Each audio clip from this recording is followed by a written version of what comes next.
আসসালামু আলাইকুম প্রিয় দর্শক। আশা করি আপনারা সবাই অনেক ভালো আছেন।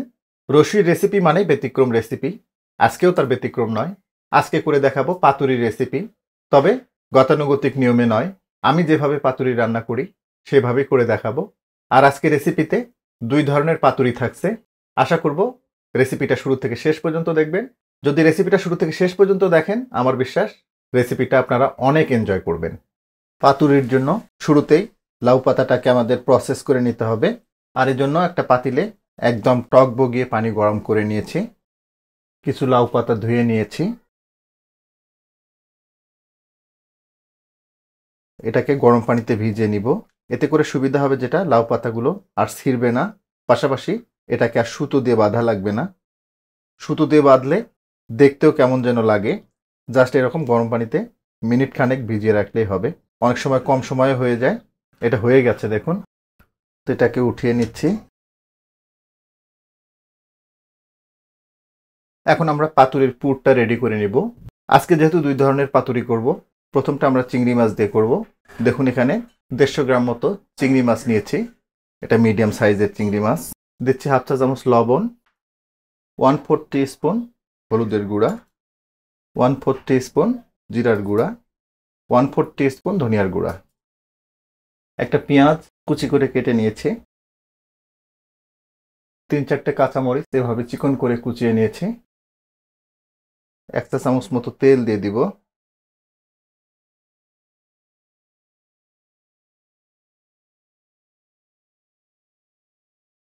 দেখুন চিংড়ি মাছের পুরটা রেডি।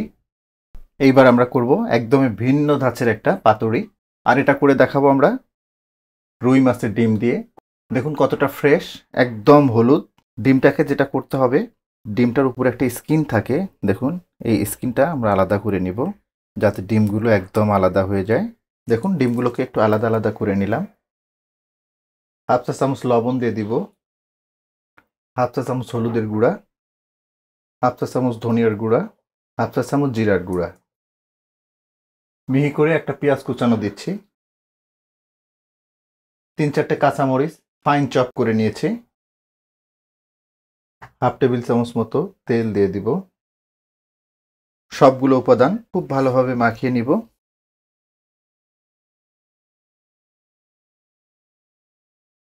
এই মাছের ডিম পাতুরিটা আমি রুই মাছের ডিম দিয়েও করেছি, ইভেন শিং মাছের ডিম দিয়েও করেছি। তো এটা রেডি হয়ে গেছে।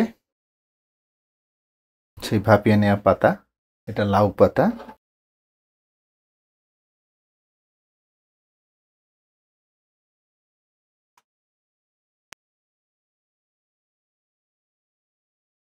ফোল্ড করে নিতে হবে।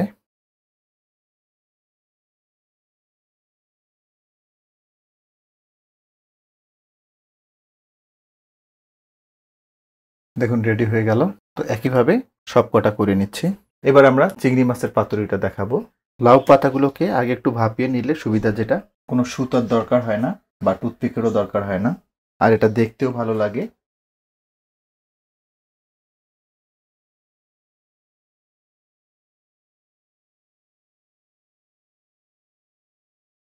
তো একইভাবে সবগুলো আমি করে নিচ্ছি। চিংড়ি মাছের পাতুরি হয়েছে টোটাল ৫টা আর ডিম পাতুরি হয়েছে ৬টা। তো এখন আমরা মেইন রেসিপিতে চলে যাচ্ছি। চুলায় একটা প্যান গরম করে নিয়েছি। ২ টেবিল চামচ মতো তেল দিয়ে দিচ্ছি। দিচ্ছি ১/২ কাপ পেঁয়াজ কুচানো। পেঁয়াজগুলোকে হালকা করে একটু ভেজে নিলাম। দিচ্ছি ১/২ চা চামচ ধনিয়ার গুঁড়া, ১/২ চা চামচ জিরার গুঁড়া, ১ চা চামচ হলুদের গুঁড়া, ১/২ টেবিল চামচ শুকনা মরিচের গুঁড়া।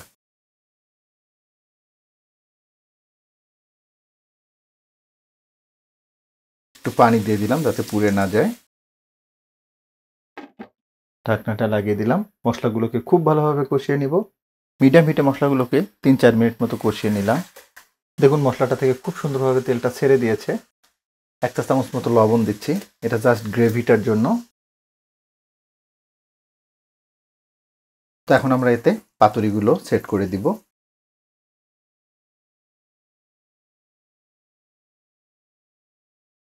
পাতুরিটা সেট হয়ে গেল। ঢাকনাটা লাগিয়ে দিব। চুলার জালটাকে মিডিয়াম এবং লোয়ের মাঝামাঝি রাখতে হবে। মিডিয়াম লো হিটে পাতুরিগুলোকে 5 মিনিট মতো আমি রান্না করে নিলাম। দেখুন কিছুটা কিন্তু পানি ছেড়েছে, তো আমরা একটু সাইডটা উল্টিয়ে দিব।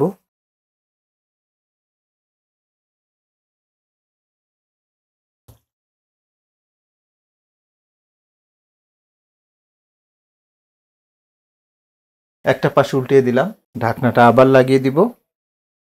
চুলার জালটাকে মিডিয়াম এবং লোয়ের মাঝামাঝি রাখবো। মিডিয়াম লো হিটে পাতুরিটাকে প্রায় 10 মিনিট রান্না করে নিলাম, তবে মাঝে আবার একটু উল্টিয়ে দিয়েছিলাম। তো এটা হয়ে গেছে, চুলাটা বন্ধ করে দিচ্ছি। লুকটা দেখুন, এর লুকটাই বলে দিচ্ছে এটা কতটা স্বাদের হবে। তারপরে একটু দেখাচ্ছি আপনাদের। এইবার একটু লুকটা দেখাই।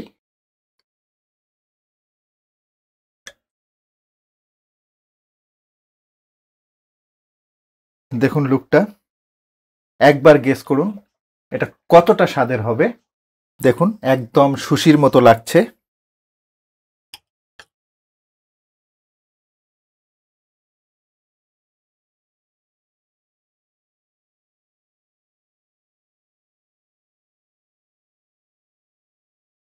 দেখুন কতটা জুসি হয়েছে। করে দেখালাম 2 রকমের পাতুরি।